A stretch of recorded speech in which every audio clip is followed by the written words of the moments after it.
Declara abierto el acto de entrega de los Premios Príncipe de Asturias 1988. Tiene la palabra el presidente de la Fundación Principado de Asturias.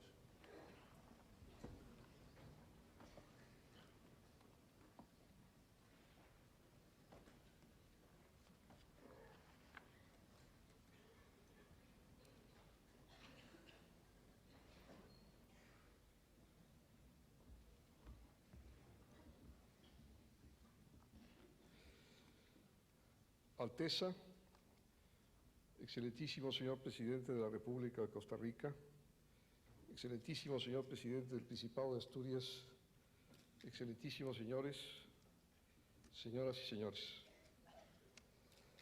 Errar lo menos no importa si se acierta lo principal. Es un pensamiento que el rey Felipe II toma de Pedro de Crespo, alcalde de Zalamea. Esta máxima parece ya hecha suya por los sucesivos jurados de los premios Príncipe de Asturias.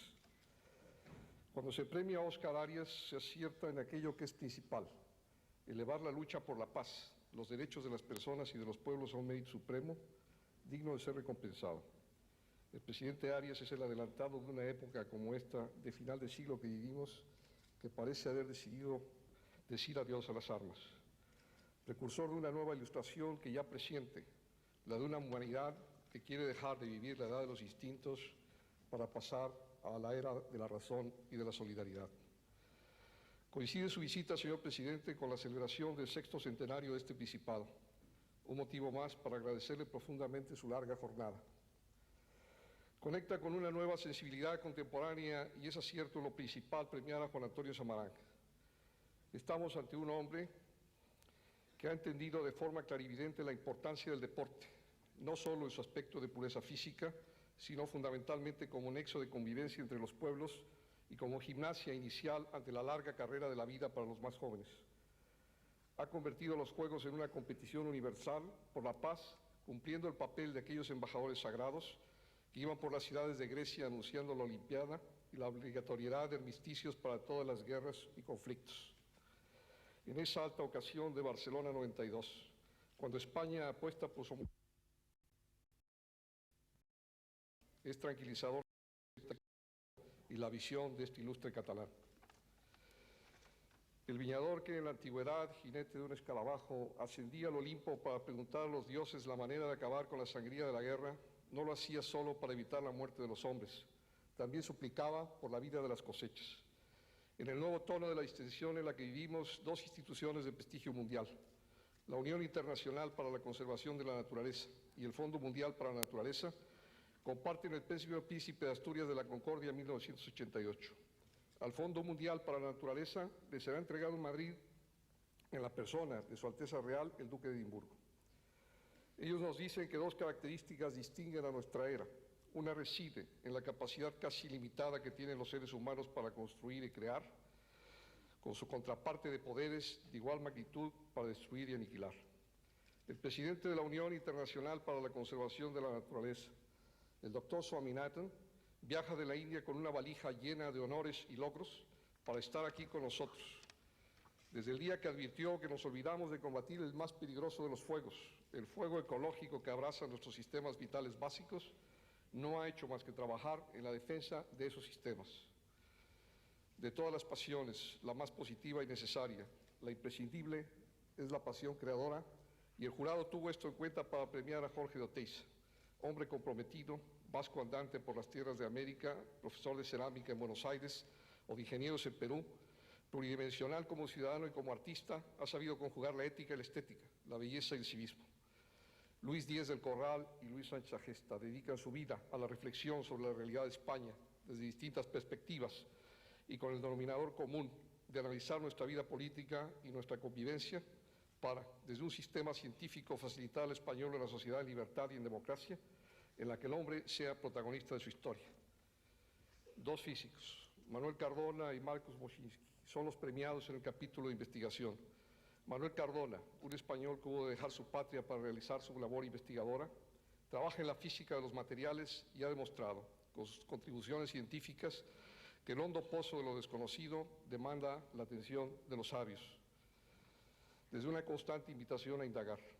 Marcos Moschinsky, mexicano, Ha estudiado las simetrías de las leyes básicas de la naturaleza, una especialidad en la que hoy los científicos reconocen un antes y un después de la aportación fundamental de nuestro galardonado.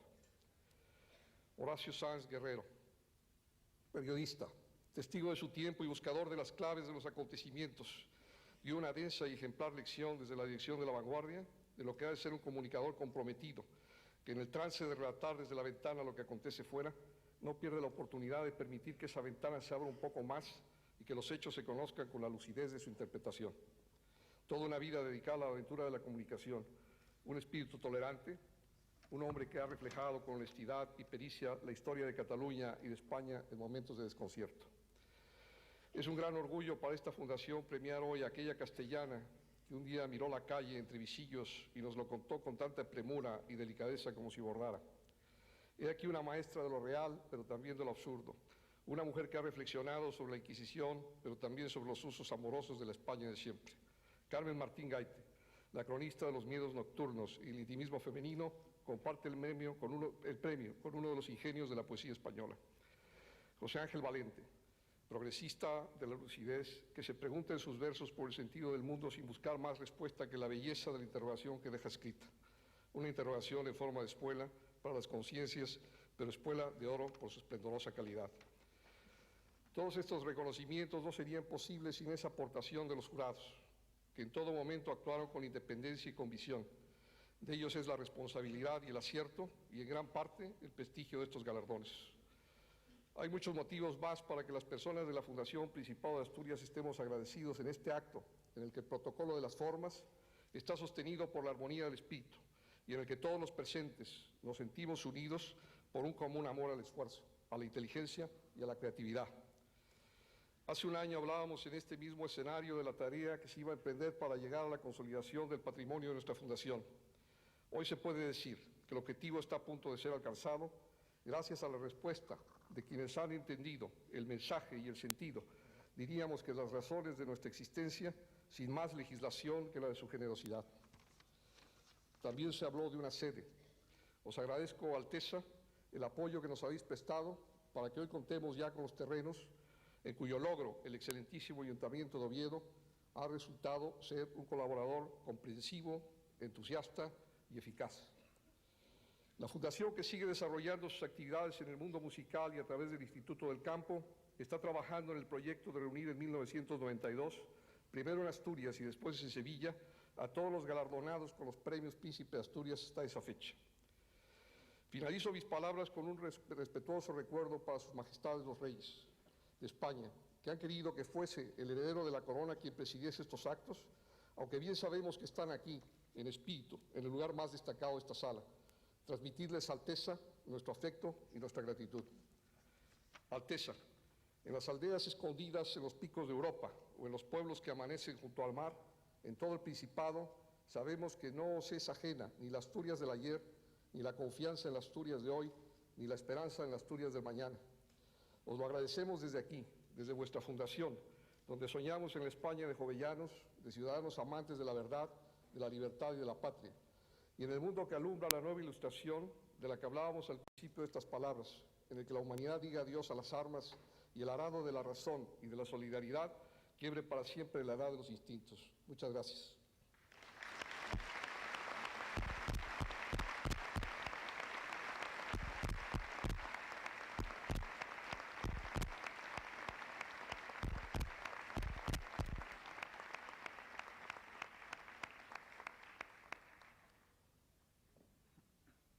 Tiene la palabra doña Carmen Martín Gaite, Premio Príncipe de Asturias de las Letras 1988.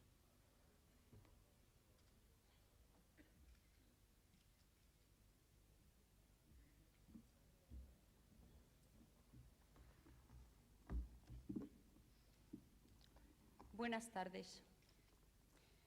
Ya que el premio que hoy nos reúne aquí lleva el nombre del Príncipe de Asturias, y aprovechando la coyuntura de que él en persona nos acompaña, me parece natural hacerle interlocutor de estas palabras, hablarle directamente a él, ya que esta de la dedicatoria es una cuestión fundamental para marcar el tono y el contenido de lo que va a decirse.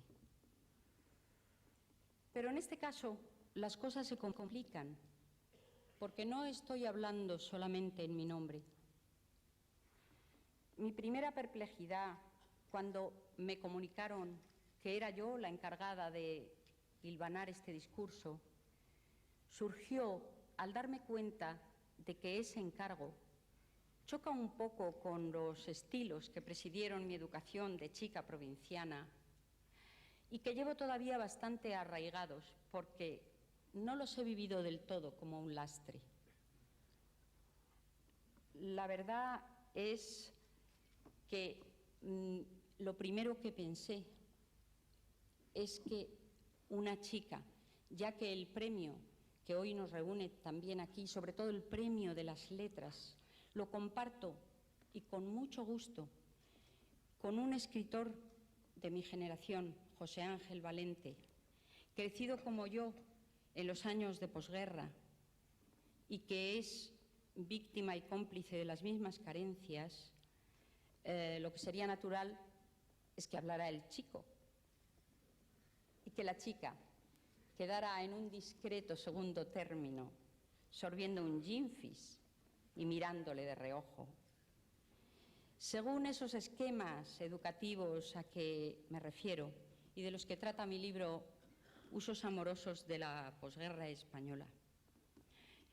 Yo, la verdad, a José Ángel Valente, si lo hubiera conocido en una de aquellas romerías de la provincia de Orense, a las que, según supimos después, asistíamos más o menos por los mismos años, yo nunca jamás me habría atrevido a sacarlo a bailar. Hoy lo hago, aunque un poco cohibida, obedeciendo a instancias superiores, y solo le pido que se deje llevar por mi ritmo. A estas alturas espero que no haya ningún pisotón. Mi segunda perplejidad surgió al imaginar una situación como la presente, que se vuelve insólita precisamente por la condición insólita del receptor de mis palabras. O sea, que estoy hablando a un príncipe. Me di cuenta de que entre los modelos literarios que podían ayudarme a configurar un discurso de esta índole, el que me resultaba menos encorsetado y más amable es el proporcionado por algunos cuentos de hadas que Felipe de Borbón habrá leído en su infancia, como yo los leí en la mía, donde el príncipe es un ser humano como los demás de la fábula, con sus contradicciones, miedos y esperanzas, ansioso de escuchar y de ver y de aprender cosas nuevas, y también que en algunos tramos del relato siente como un disfraz incómodo el manto de terciopelo con que el destino le carga.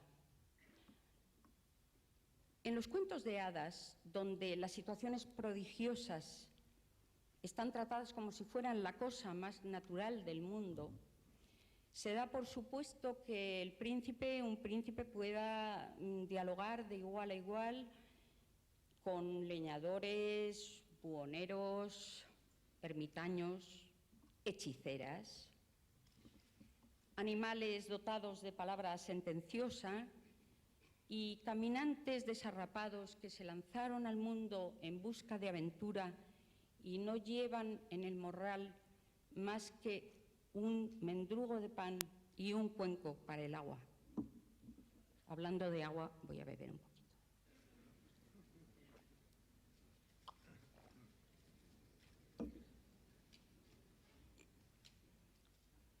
Esta lógica de lo maravilloso ayuda a tejer sueños capaces de sacar al niño de un mundo que a veces le resulta duro de habitar y difícil de entender. Un mundo en el que el niño va caminando y que unas veces es duro por la falta de perspectivas a que le reduce su miseria y otras veces por el aislamiento a que le condena vivir en un jardín encantado a donde difícilmente llegan los zarpazos de la realidad más abrupta. En su libro Psicoanálisis de los cuentos de hadas, Bruno Bettelheim trata de demostrar que la lectura asidua de estos cuentos no solamente proporciona placer al niño, sino que también le enseña a enfrentarse con los problemas que se le plantean a lo largo de su lenta y vacilante conversión en adulto. Para la ocasión presente, que como tantas otras de cariz inesperado, no me ofrecen más puerto de abrigo que el remitirme a los mitos de mi infancia, me ha tentado más esta idea de convertir en llano lo maravilloso que atenerme a los ditirambos sugeridos por un acto oficial. Descarto, pues, la retórica del laureado que enfatiza los inmerecidos laureles que el príncipe le otorga y prefiero dirigirme a Felipe de Borbón, si él me lo permite, de una forma más llana, distendida y también nostálgica, como le hablaría a cualquier joven de su edad, entre otras cosas porque creo que le puede resultar más entretenido. Para mí es un niño español al que he ido viendo crecer, convertirse en adolescente y ahora ya al fin entrar en la universidad, mientras se iban operando los cambios políticos, económicos y diplomáticos que han cambiado la sociedad española a lo largo de 13 años desde que su padre fuera elegido rey, subiera al trono, mejor dicho. A lo largo de estos años, yo, sin dejar de ser testigo puntual de esas mudanzas,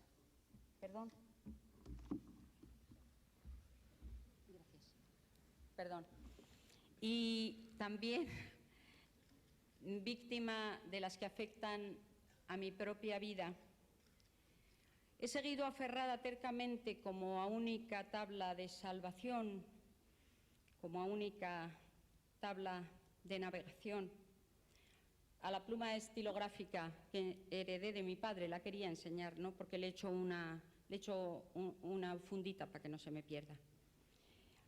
Y la verdad es que he tratado de ir llenando cuadernos con la mejor letra posible, como en mis tiempos de escolar aplicada, procurando que el pulso no me tiemble. Y aquí tengo un testigo, don Rafael Lapesa, un testigo de excepción, que sabe muy bien que yo desde los 13 años tenía bastante buena letra. Esta fidelidad a una vocación, aunque ya sé que el término vocación está hoy en día muy desprestigiado, es el mayor privilegio que conservo, con tantos como me ha arrebatado la vida. La fe en la palabra y en el pensamiento.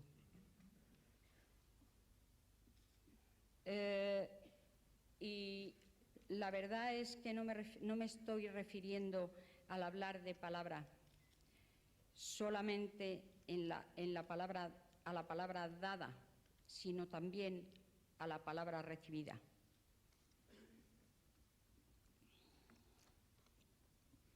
Quien tiene fe en la palabra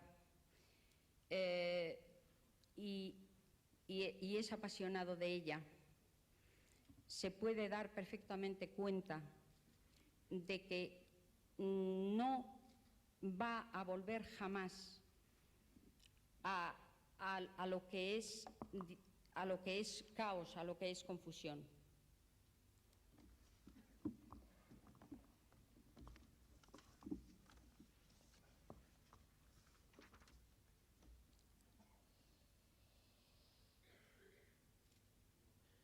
La verdad es que desde ese reducto de la palabra, que es una especie de atalaya precaria y amenazada, me atrevo a hablar a Felipe Borbón como si le lanzara un hilo muy frágil, como un hilo de seda muy frágil, el único de que dispongo, para que lo recoja si lo tiene a bien. Él va a enfrentarse con una sociedad supertecnológica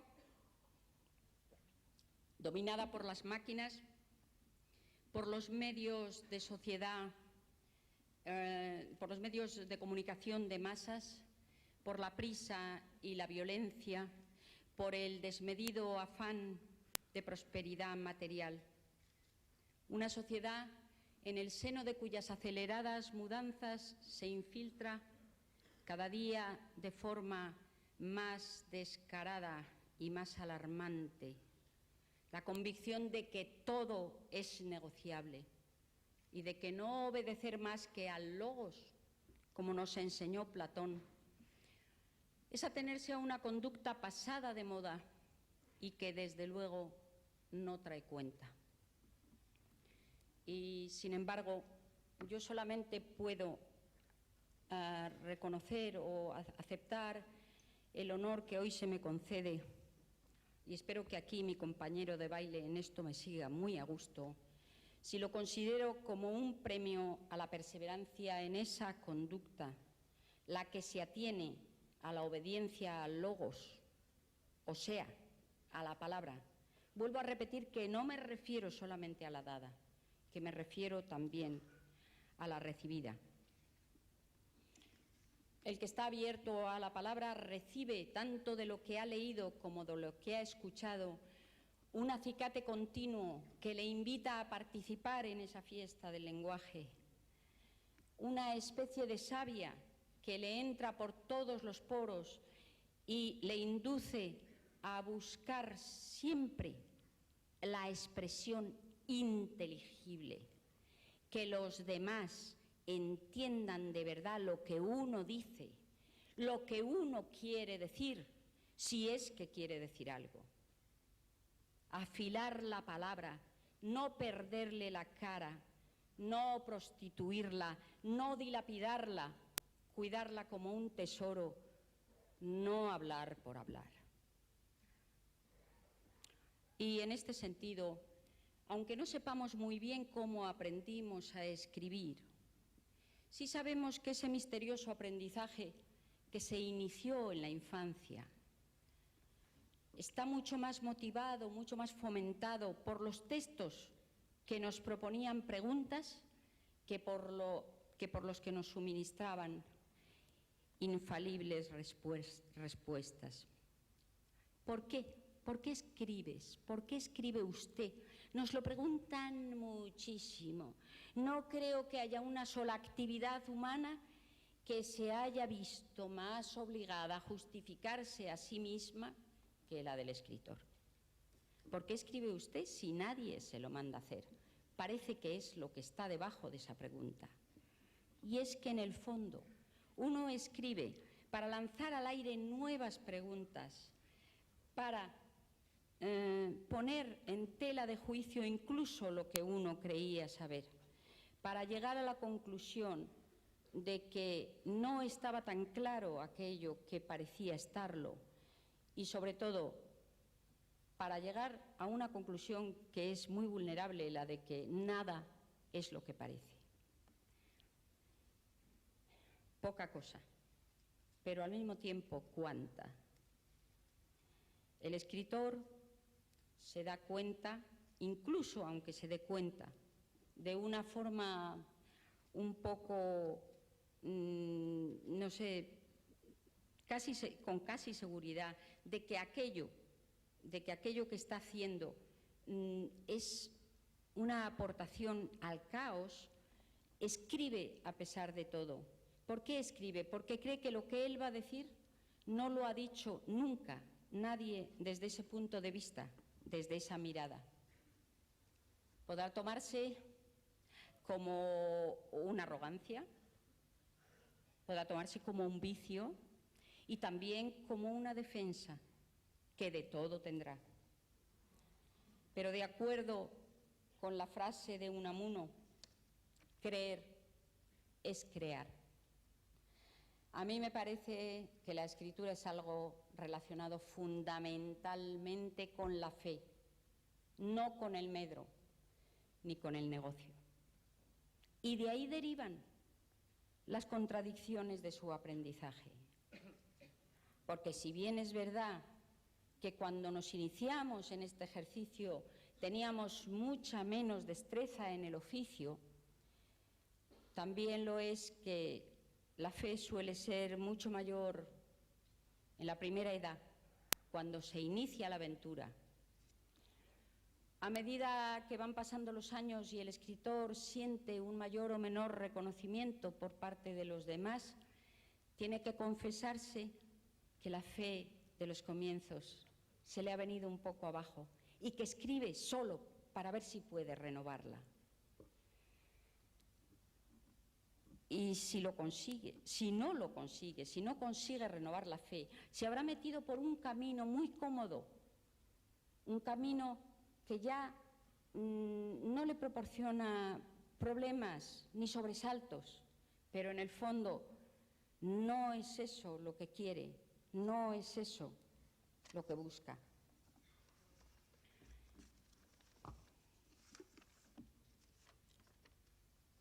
El de la escritura es un negocio y un aprendizaje que no se cierra nunca, que se pone siempre en cuestión a sí mismo cada vez que nos vemos ante un folio en blanco.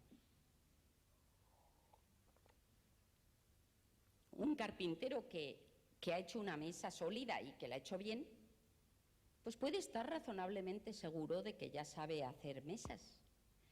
Pero a un escritor nadie le garantiza, porque haya escrito un libro, que el que va a hacer luego pueda ser mejor, ni siquiera tan bueno como aquel. Tiene que estar renovando perpetuamente la fe. Es verdad que una vez cubierta cierta etapa de su carrera, al escritor le pueden servir de estímulo, ¿cómo no?, las opiniones de los demás sobre su obra terminada y también, por supuesto, los premios que recibe, pero nunca debe caer en el halagüeño espejismo de justificar y dar por bueno, en nombre de lo que hizo, lo que vaya a hacer en adelante. Ya digo que tiene que estar renovando perpetuamente la fe. Quienes piensan que la escritura es un camino donde las flores crecen por generación espontánea, suelen encarecer las ventajas de una dedicación donde no tenemos por encima de nosotros a nadie que nos mande, por lo menos por ahora. Y eso es verdad. Si no escribimos, no pasa, no ocurre nada grave, ni nadie nos va a echar de la oficina, ni nos riñe nadie. Pero también es verdad que el de la libertad no es un oficio ni una dedicación tan fácil como parece, que tiene que estar uno siendo perpetuamente su propio domador. Y sobre todo hay que acordarse de que no es un asunto, no es un negocio espectacular, que es una inversión lenta, muy lenta, a la que cuadraría muy bien como lema aquella frase tan maravillosa del Eclesiastés: echa tu pan a las aguas, que después de mucho tiempo lo hallarás. La tarea del escritor es una aventura solitaria y conlleva todos los titubeos, riesgos y también sorpresas de una aventura cualquiera. Pero en un mundo donde se huye cada vez más de la soledad, donde se huye cada vez más de la aventura, de todas partes surgen voces que nos piden explicaciones y brazos que nos quieren anexionar a un determinado grupo y hacernos tributarios de sus normas, cuando el escritor, si quiere sobrevivir como tal, Solamente puede él inventar sus propias normas, partiendo de cero. Nadie lo ha dicho de forma tan emocionante como Teresa de Jesús, cuya festividad precisamente se celebra también hoy. Y esta coincidencia es un prodigio que no venía en el cuento. Ella sí que partió de cero. Ella sí que inventó sus propias normas, porque aprendió a escribir para dirigirse a un puñado de monjas y letradas, y así, buscando el modo, según sus propias palabras, acertó con las metáforas más hermosas de la lengua castellana. Ella ejemplifica, su escritura ejemplifica ese camino partiendo de cero, cuya exploración pone en cuestión y en juego la propia vida. Y para llegar a encontrar esa expresión adecuada, tarea que a ella se le presentaba como un combate, era preciso, según sus propias palabras, una grande y determinada determinación de no parar hasta llegar. Venga lo que viniere, suceda lo que sucediere, trabaje lo que trabajare, murmure quien murmurare, así me hunda y me muera en el camino, así se hunda el mundo. Ningún mensaje me parece mejor que este de la Santa de Ávila, que resumiría mejor que este de la Santa de Ávila lo que yo le deseo a Felipe de Borbón en los umbrales de un mundo donde hay tantas libertades como servidumbres y tantas leyes como trampas. Que no pierda la fe en la palabra, ni en la dada ni en la recibida, y que Santa Teresa le conceda una grande y determinada determinación. Muchas gracias.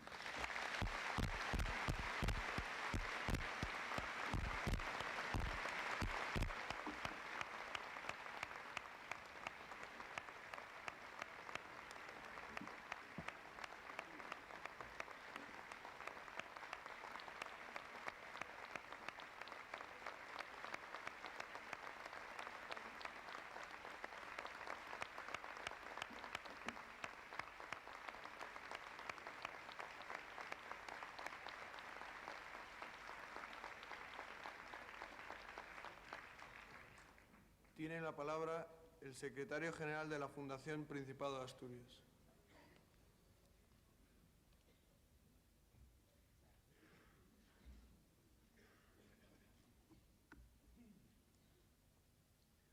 Alteza Real. Premio Príncipe de Asturias de los Deportes.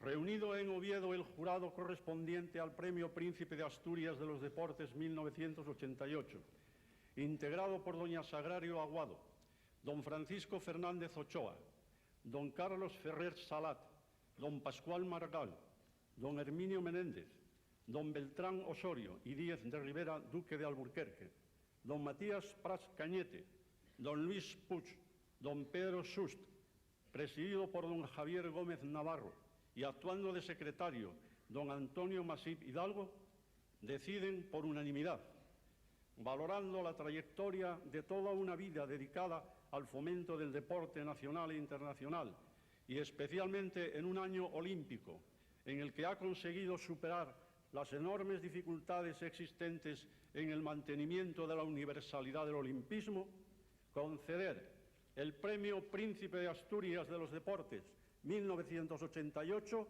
a don Juan Antonio Samaranch.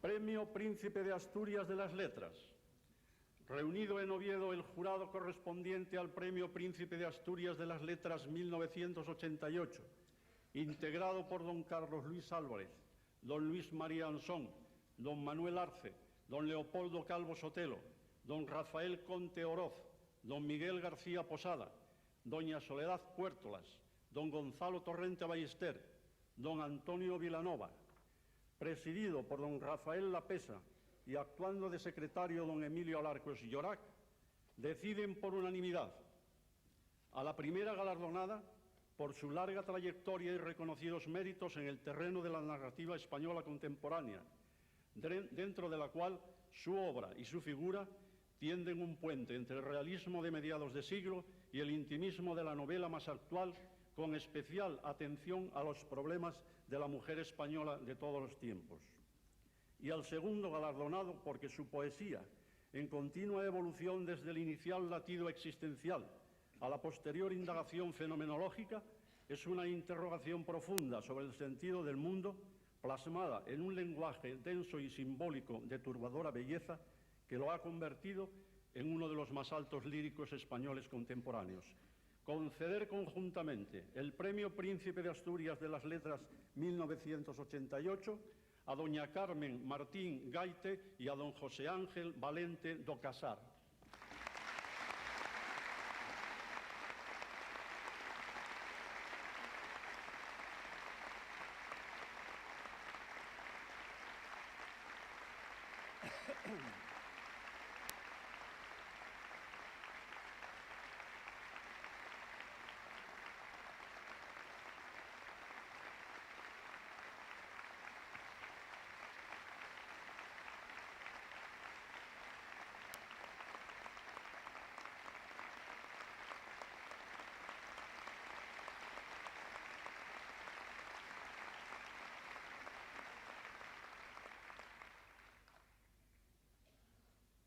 Premio Príncipe de Asturias de Comunicación y Humanidades.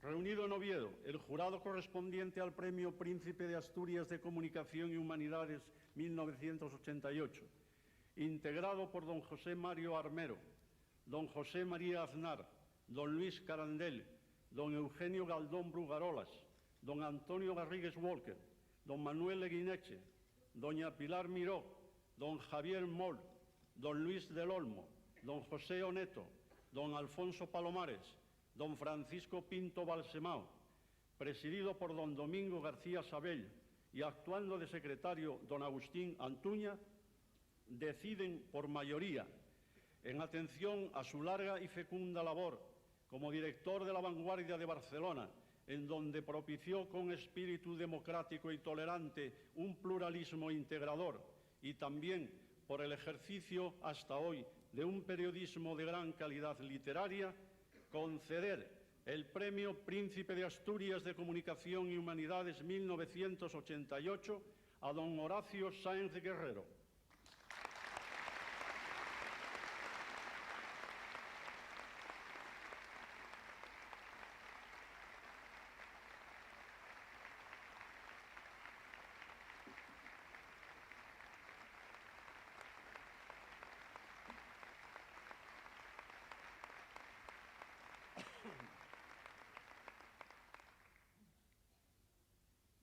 Premio Príncipe de Asturias de Investigación Científica y Técnica. Reunido en Oviedo el jurado correspondiente al Premio Príncipe de Asturias de Investigación Científica y Técnica 1988, integrado por don Rafael Chao Gómez, don Antonio Fernández Rañada, don Francisco Grande Cobián, don Fernando Lozano Cuervo, don Francisco Michavila Pitars, don Juan Oró, don Julio Rodríguez Villanueva, don Alberto Sols, presidido por don Severo Ochoa y actuando de secretario don José Antonio Martínez, acuerdan por unanimidad, considerando sus importantes descubrimientos en física de materiales, base de muchas de las nuevas tecnologías, y porque su obra combina interesantes aportaciones a la ciencia básica con ideas claves para aplicaciones posteriores en el caso del primer galardonado, y en el segundo, por sus decisivas contribuciones al estudio de las simetrías de las leyes básicas de la naturaleza que han facilitado un mejor conocimiento de la física cuántica que rige el comportamiento de las partículas elementales, conceder conjuntamente el Premio Príncipe de Asturias de Investigación Científica y Técnica 1988 a los profesores don Manuel Cardona y don Marcos Moschinsky.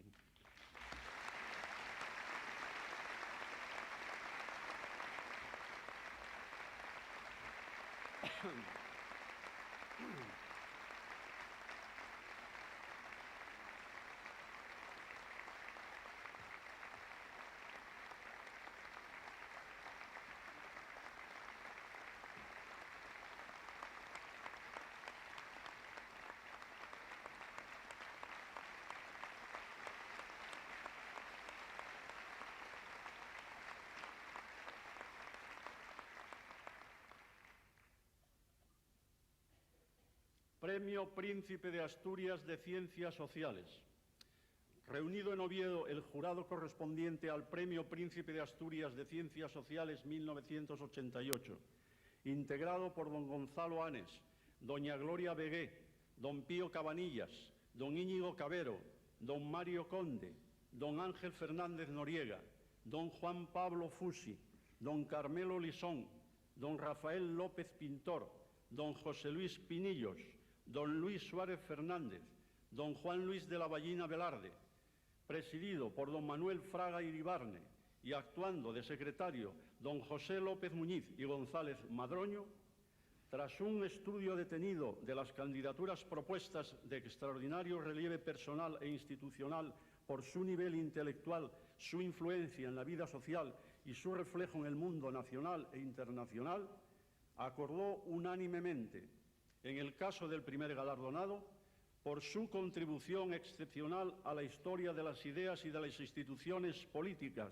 manifiesta en obras de repercusión internacional, por su labor en las Reales Academias de la Historia, de Bellas Artes de San Fernando y de Ciencias Morales y Políticas, y por su ejemplar docencia dentro de una tradición humanista y liberal, y en el del segundo, por su dedicación a la investigación y enseñanza universitarias del derecho político y constitucional, y por su amplia obra científica reflejada en numerosas publicaciones, entre las que destacan sus aportaciones al estudio analítico de la Constitución Española de 1978, otorgar conjuntamente el Premio Príncipe de Asturias de Ciencias Sociales 1988 a don Luis Díez del Corral y a don Luis Sánchez Agesta.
Premio Príncipe de Asturias de las Artes. Reunido en Oviedo, el jurado correspondiente al Premio Príncipe de Asturias de las Artes 1988, integrado por don Francisco Calvo Serrayer, doña María de Corral López Dóriga, don Luis Gómez Acebo, duque de Badajoz, don Manuel Martín Ferrán, don Artur Nobre de Gusmao, don Miguel Oriol e Ibarra, don Manuel Rivera, don Leopoldo Rodés Castañé, don Luis Ángel Rojo Duque, don Miguel Satrústegui, presidido por don Antonio Pedrol Rius y actuando de secretario don Manuel Fernández de la Cera, deciden por mayoría, en consideración a que su escultura, sus ensayos de arte, estética y antropología, su obra poética y búsqueda constante de nuevas perspectivas para la integración y redefinición de las artes, a que su vida de artista singular es un ejemplo de pasión creadora y cuya fidelidad a los lenguajes de vanguardia ha determinado no solo una forma nueva y necesaria de pensar el espacio, sino una actitud ética de notoria influencia. Conceder el Premio Príncipe de Asturias de las Artes 1988 a don Jorge Oteiza. Recoge el premio doña Soledad Álvarez.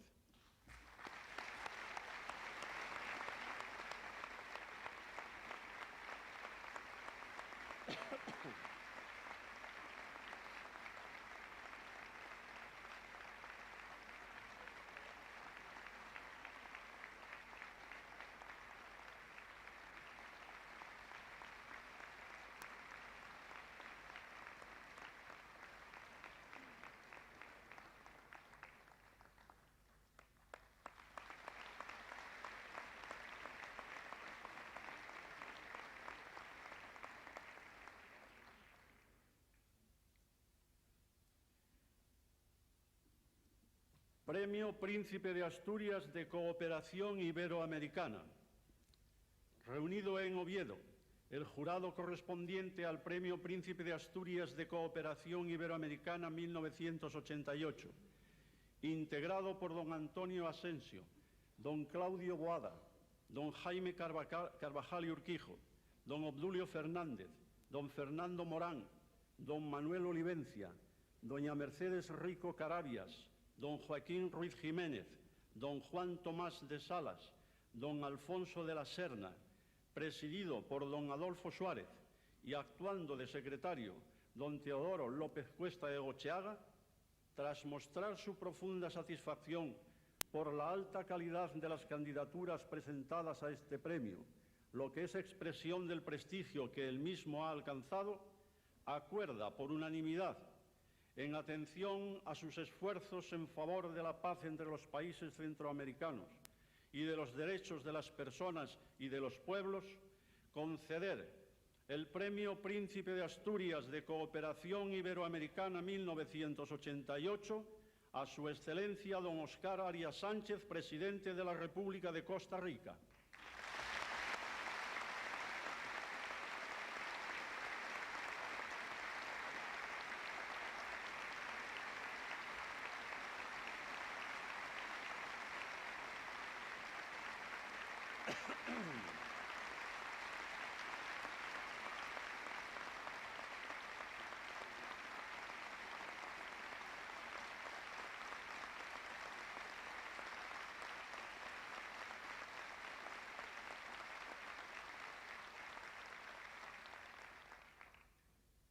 Tiene la palabra el excelentísimo señor don Óscar Arias, presidente de la República de Costa Rica. Falta un premio.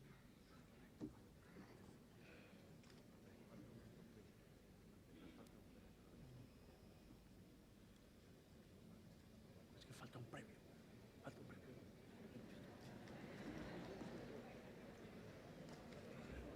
Es que falta un premio. Falta un premio.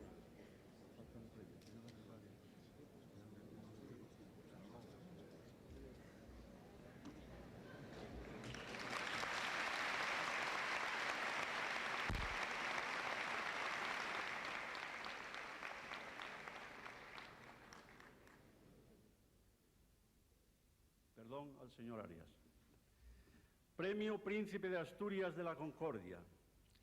Reunido en Oviedo, el jurado correspondiente al Premio Príncipe de Asturias de la Concordia 1988, integrado por los miembros del patronato de la Fundación Príncipe de Asturias, don José Ramón Álvarez Rendueles, don Agustín Antuña Alonso, don Plácido Arango Arias, don Adolfo Barteaza, don José Ramón Fernández Cuevas, don Graciano García García, don Teodoro López Cuesta Egocheaga, don José Antonio Martínez Álvarez, don José López Muñiz y González Madroño, don Santiago Rubio Sañudo y don Román Suárez Blanco, y por los vicepresidentes del Patronato Príncipe de Asturias don José Cosmen Adelaida, don Ignacio Fierro Viña, don Martín González del Valle, barón de Grado, don Ignacio Herrero Garralda, marqués de Aledo, don Alfredo Lafita Pardo, don Antonio Masip Hidalgo y don Juan Tesoro Oliver, presidido por don Pedro de Silva Cienfuegos Jovellanos y actuando de secretario don José Antonio Caicoya Cores,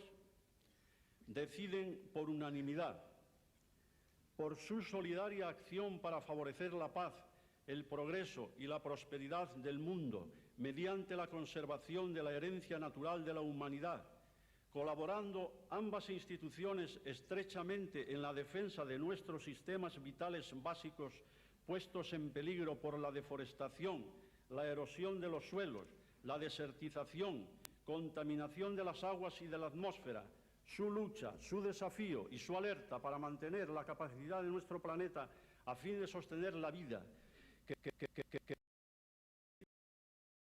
conceder conjuntamente el Premio Príncipe de Asturias de la Concordia 1988 a la Unión Internacional para la Conservación de la Naturaleza y de los Recursos Naturales, presidida por el Dr. Swaminathan, y al Fondo Mundial para la Naturaleza, cuyo presidente internacional es Su Alteza Real el Príncipe Felipe, Duque de Edimburgo. El primero de estos premios lo recogerá en este acto el Dr. Swaminathan y el segundo lo recibirá el Duque de Edimburgo en el Palacio Real de Madrid el próximo día 18.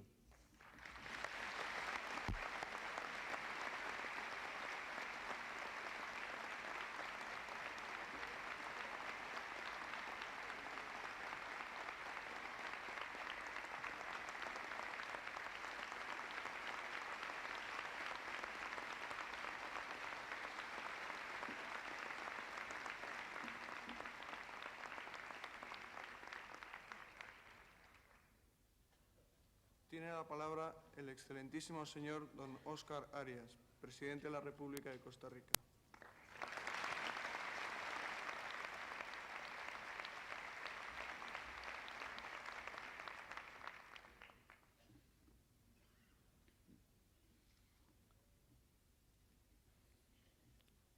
Su Alteza Real, señoras y señores,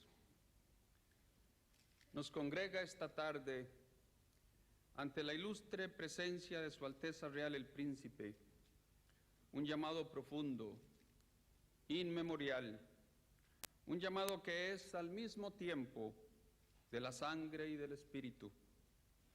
Asturias nos convoca a este pequeño grupo de hombres y mujeres a la mesa de los honores. Escuchamos en ese llamado el latido profundo del corazón de España, ese latido que anima a través del tiempo y del espacio a la comunidad de los pueblos iberoamericanos. Hay una raíz común que nos enlaza a los que estamos aquí con el silencioso campesino de los Andes, con el sabio que forja pensamientos en la soledad de las ciudades y con la madre centroamericana que se angustia por falta de alimento para sus hijos. Quiero, señoras y señores, agradecer este galardón que hoy me confiere España. Siento de nuevo que se le reconoce a Costa Rica en ese lauro una historia de esfuerzo, de hermandad y de concordia. Siento que se le reconoce a mi patria una larga historia de democracia, de paz y de libertad. Es Costa Rica un país democrático, pacífico y libre, un santuario de los derechos humanos y de la fe en el hombre. Varios hechos han contribuido a forjar nuestra nacionalidad.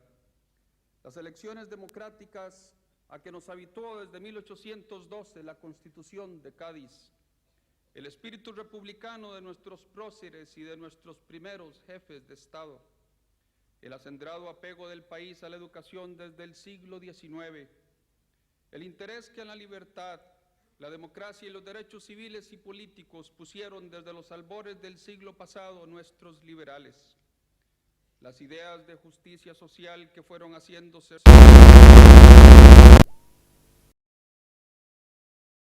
la democracia y los derechos civiles y políticos pusieron desde los albores del siglo pasado nuestros liberales, las ideas de justicia social que fueron haciéndose realidad desde principios de esta centuria, Muchos de estos factores son comunes en la historia de varios países latinoamericanos, pero hay uno que es exclusivo de mi patria y quizá el más trascendental para el sistema democrático: la abolición del ejército. Fue esta una decisión tomada desde la cumbre de la victoria por un hombre que rechazó la tentación de hacer del ejército el medio para perpetuarse en el poder, José Figueres. En el gesto insólito de este hombre extraordinario se expresó de manera rotunda la vocación pacifista y democrática de nuestro pueblo. El modo de ser de los costarricenses contribuye también a explicar nuestra tradición democrática. A través de los siglos se fue forjando en nuestros valles un hombre que creía en el valor del diálogo, respetuoso de las ideas ajenas, dispuesto a negociar en lugar de contender, un ciudadano preparado para vivir en libertad, un hombre que, dueño de su propio destino, emprendió el camino de la democracia. Nos enorgullece recordar que a escasos 3 meses de haberse separado pacíficamente de la monarquía española, ya Costa Rica tenía su propia constitución y un gobierno democráticamente elegido. Pero más que ello, nos enorgullece saber que los principios de la democracia han calado en el corazón y en la mente de todos los costarricenses. Las constituciones y las leyes no forjan por sí solas a las democracias. Es necesario, primero, que exista en el pueblo el espíritu libre y democrático.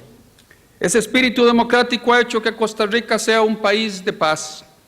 Ese espíritu nos ha permitido comprender que la discrepancia y el debate de las ideas ennoblece al hombre y que la intransigencia engendra violencia.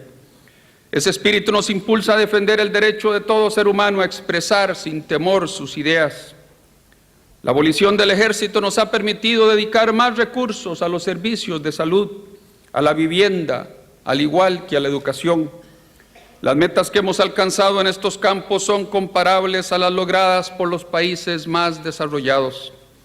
El costarricense se ha acostumbrado a utilizar el sufragio como crisol de la democracia y nuestros gobernantes a respetar la decisión soberana del pueblo. Nuestras armas son la urna y la papeleta, no el fusil ni la bayoneta. Costa Rica afronta aún serios problemas de pobreza y severas dificultades económicas, pero aspira a resolver esos problemas en un clima de paz y libertad.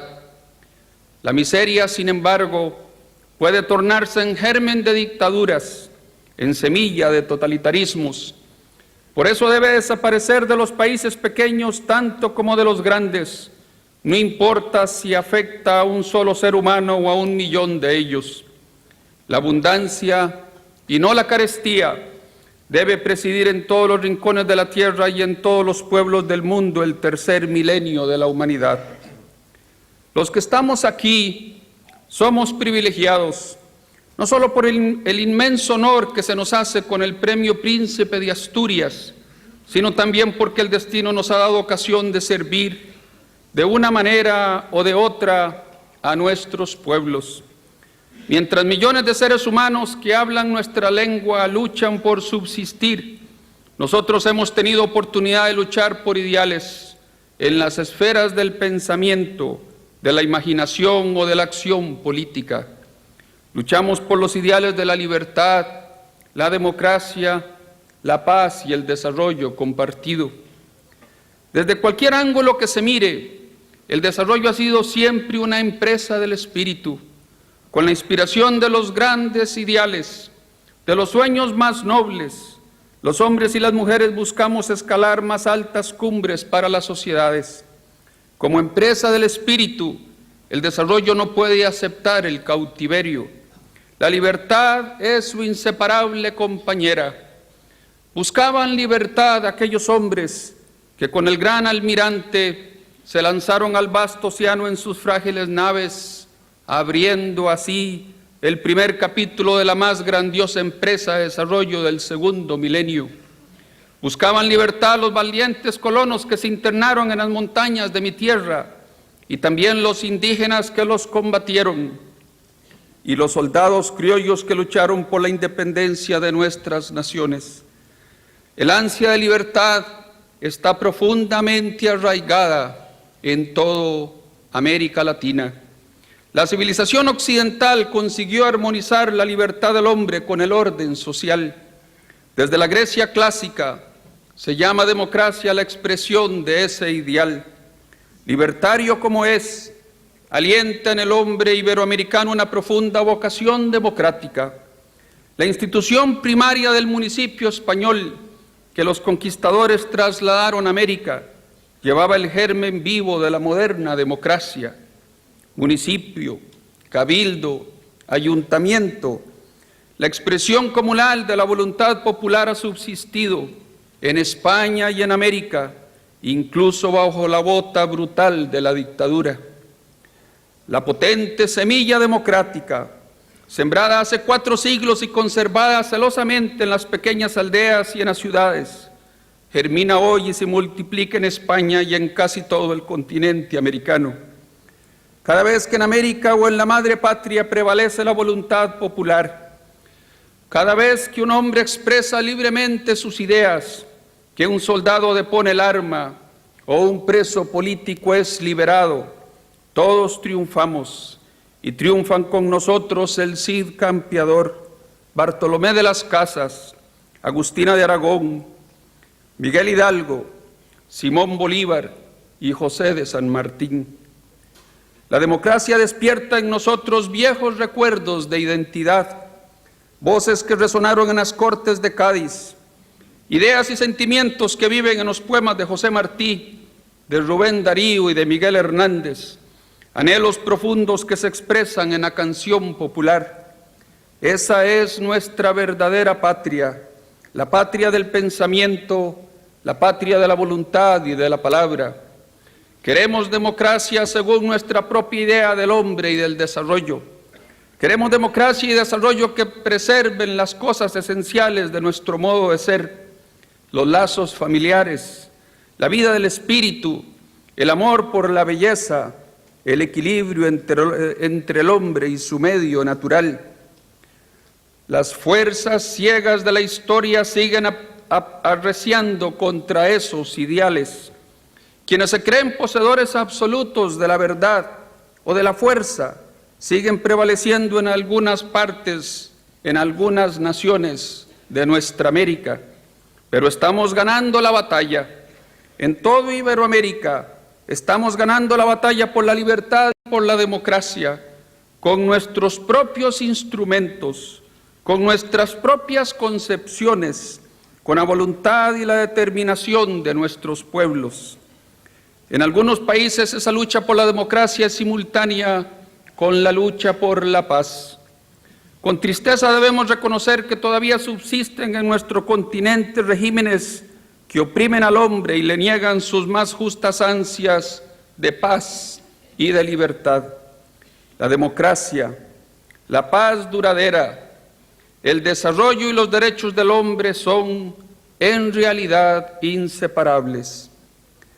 Centroamérica vive rodeada de amenazas y agresiones. Vive con el machete en la mano, con hambre en el estómago y odio en el corazón. A esta Centroamérica amenazada no se le puede responder con más violencia.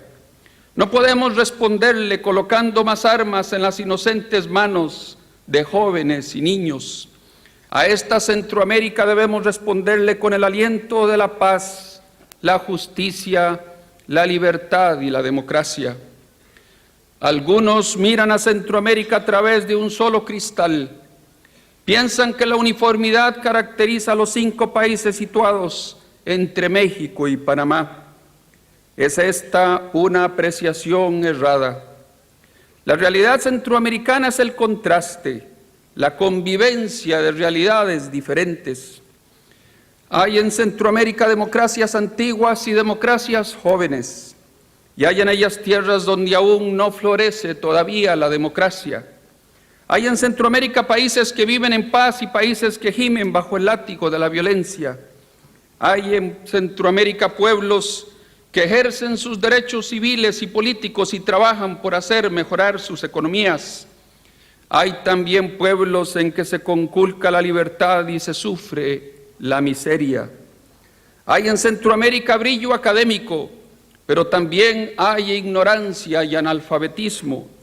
Hay en Centroamérica salud y enfermedad. Pero en los 5 países del Istmo hay también hombres y mujeres que anhelan un futuro promisorio, hombres y mujeres que desean para toda la región la democracia y la paz, el desarrollo y la justicia. Es difícil comprender por qué el clima de concordia no llega todavía a nuestra Centroamérica sangrante y mártir. Me he preguntado muchas veces por qué siguen abiertas las heridas si el dolor es tan grande. ¿Por qué campea la intransigencia si se anhela el diálogo? ¿Por qué no cesa la guerra si la reconciliación ya no puede postergarse? En fin, ¿por qué claman por la paz los mismos que tocan los tambores de la guerra? ¿Por qué tanta presteza de concurrir a ejercicios de muerte y tanta lentitud para alcanzar la negociación? Mis reflexiones vuelven siempre a su punto de partida. No hay paz porque no hay reconciliación. No hay reconciliación porque no hay justicia. No hay justicia porque no hay misericordia. No hay misericordia porque no hay amor. Pero Centroamérica no ha dejado de ser tierra de esperanza. Esa esperanza nos llevó a los presidentes de Guatemala, El Salvador, Honduras, Nicaragua y Costa Rica a suscribir el plan de paz hace ya 14 meses. Ese plan es la decisión de nuestros pueblos de acallar el grito de las armas, de emprender el diálogo entre hermanos y reiniciar con paso firme el camino de la democracia. Es la fuerza de la voluntad de miles y miles de víctimas de muchos años de terror y muerte, que clama por un día soleado cuando el silbido de las aves sobrepuje al de las balas. No ha sido fácil andar este camino, ni lo será emprender el que nos queda por recorrer mañana. Hay muchos que esperan el fracaso del plan de paz. Sin embargo, cada día nos convencemos más y más que sin democracia y paz no habrá desarrollo. La guerra solo traerá más desolación, más odios, más rencores y más muerte. La guerra aleja aún más la solución anhelada por nuestros pueblos. La justicia y la comprensión son los únicos caminos hacia la paz duradera, no solo en el seno de cada sociedad, sino también en el concierto de las naciones. La injusticia de las relaciones económicas es la alta muralla que impide el acercamiento de los estados. Debe cesar cuanto antes el injusto trato que se nos da en la consecución de los recursos financieros y materiales requeridos para el desarrollo. Muchos países industrializados lograron su desarrollo precisamente por la facilidad con que ayer extrajeron sus materias primas de nuestro continente. Con justicia, clamamos por una competencia leal en los precios de nuestros productos de exportación, competencia leal en el manejo de nuestra deuda externa, competencia leal en la transferencia de capital, al igual que en la transferencia de tecnología. No podrá un país rico encontrar la tranquilidad espiritual a la par de uno pobre cuyo pueblo muere por el hambre y la violencia. Por eso no podemos desaprovechar ninguna ocasión para dialogar, para concertar intereses, para comprendernos cada vez mejor. Permítame citar a este propósito las palabras de un ilustre costarricense que iluminó durante más de 40 años a las mejores mentes de Iberoamérica por medio de la revista Repertorio Americano. Ese insigne hijo de mi patria, Joaquín García Monge, dijo: los hombres solo se malquieren cuando no se conocen recíprocamente o cuando solo conocen sus respectivas debilidades. Pero cuando han llegado a penetrar en las intenciones del corazón y del pensamiento y han adivinado sus virtudes, excelencia y talentos, de la admiración se pasa al afecto y a la amistad. Esto es, por el conocimiento se llega a la amistad, de hombre a hombre, de pueblo a pueblo. Ese mutuo conocimiento de cuanto somos y en mucho Esta generosa aspiración a ir juntos a la cita con nuestro común destino nos hará invencibles. Estaremos unidos por la cultura, amasada con sangre y espíritu. Si algo puede decirse de los pueblos iberoamericanos es que estamos unidos por la cultura, amasada con sangre y espíritu. La cercana celebración del 5º centenario del encuentro de dos mundos, el de Montezuma y el de Carlos I, el de Atahualpa y el de Felipe II, es una formidable oportunidad para que pongamos en primer plano, españoles e iberoamericanos, nuestra cita común con el destino. Hasta 1992 y de allí en adelante debemos concentrarnos en unir lo que ha estado desunido. Así se nos abrirán las puertas del futuro. Al igual que el gran almirante en 1492, tenemos en nuestro horizonte signos de aliento. Los progresos de la democracia en América Latina y el desarrollo de nuevas formas de cooperación iberoamericana en el campo de la ciencia y la tecnología, en el comercio, en la cultura y también en la política, todo apunta hacia una nueva era. Hacia una nueva era en que la comunidad democrática, laboriosa y creativa, pronunciará unida su palabra y su verdad en la gloriosa lengua de Cervantes entre todos los pueblos de la tierra. Muchas gracias.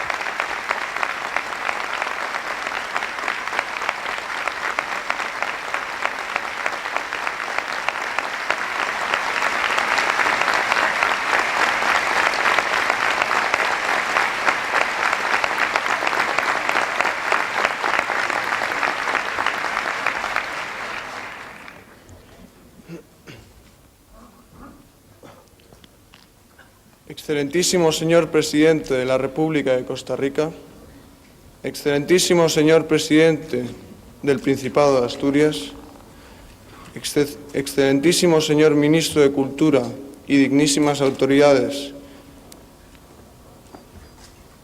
señor Presidente de la Fundación Principado de Asturias y miembros de la misma, señoras y señores. Una vez más, tengo el honor de asistir a este solemne acto, que ya forma parte indisoluble de las manifestaciones culturales de nuestro pueblo abiertas hacia el futuro. Un futuro que provoca mi propia exigencia, porque, junto con tantos españoles de mi generación, estoy en la edad de aprender, de aumentar mis conocimientos, de preparar mi integración en los nuevos tiempos que se avecinan. Confieso con modestia de discípulo que es muy satisfactorio y aleccionador contar con tan buenos ejemplos como los que se deducen de los maestros hoy galardonados y que os encontráis entre nosotros. Estos premios que recibís son, como es lógico, muestra del reconocimiento a las obras y creaciones en las diferentes actividades a las que dedicáis vuestra vida.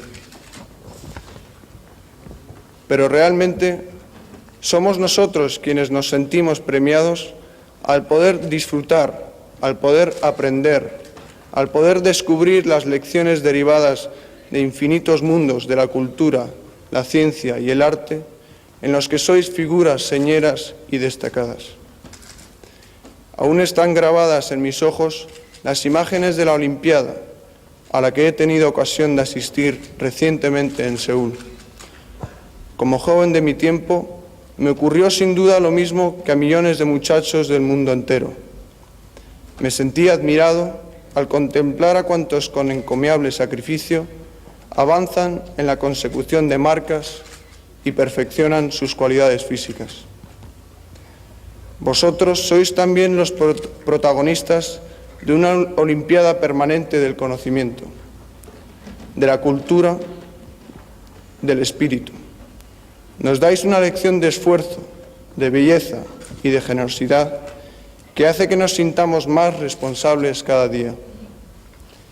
Asturias se convierte, en razón de estas sucesivas competencias dilucidadas con la concesión de estos premios de creciente fama, en foro universal, que ilumina horizontes, establece interrogantes y proporciona soluciones. Me corresponde, como es natural, referirme al futuro como incitación que a los jóvenes nos hierve en la sangre. Pero el futuro no puede contemplarse como un salto en el vacío, como una locura o aventura sin retorno. El futuro se basa en el pasado y se llena de energía en el presente. Vosotros, los premiados, sois como creadores, investigadores, artistas y pensadores quienes habéis de nutrir nuestra imaginación para que los años venideros no nos asusten y en ellos la humanidad se haga más plena y más fecunda. Ojalá sepamos extraer de vuestras obras todo el mensaje de vocación y de entrega que contienen. Yo también tengo una vocación, la vocación de servir a España y a los españoles en la tarea que me corresponde, y un deseo de entrega a los demás del que me siento muy orgulloso. Señor Presidente de la República de Costa Rica, la vocación de España es la solidaridad con los países de Iberoamérica, cuya andadura es la nuestra. Vuestro mensaje, como el de los estadistas que anteriormente nos han honrado en esta patria común de la cultura y la ciencia, constituida por los premios de la Fundación, no quedará en silencio. Vuestro mensaje es como la savia que hace crear la vida. Llevad de mi parte a los jóvenes costarricenses un saludo que es compartido por todos los españoles. Doy las gracias por su presencia al señor Samaranch y mi admiración por su importante labor para que un deporte limpio, puro y desinteresado sirva a la educación y armonía de los pueblos. Gracias asimismo a don Horacio Sáenz Guerrero, que representa en este acto la actividad siempre acuciante del periodismo. Es cierto que los problemas del mundo son graves por su complejidad en el porvenir que nos espera.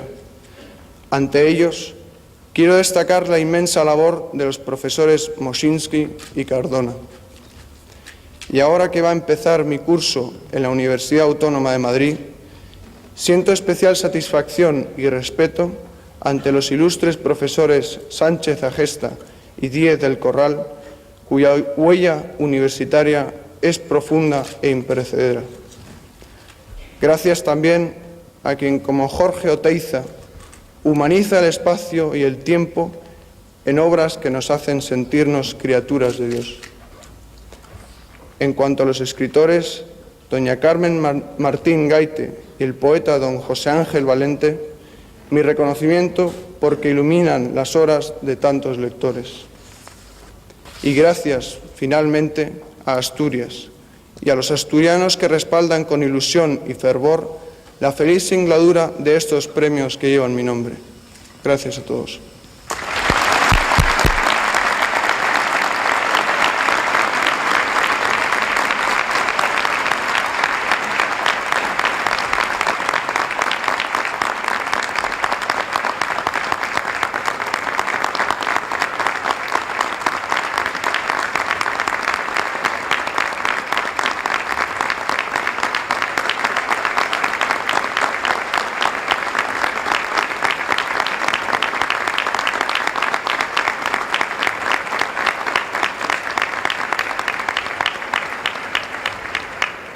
El acto de entrega de los premios Príncipe de Asturias 1988 ha terminado. Quedan convocados los premios Príncipe de Asturias 1989.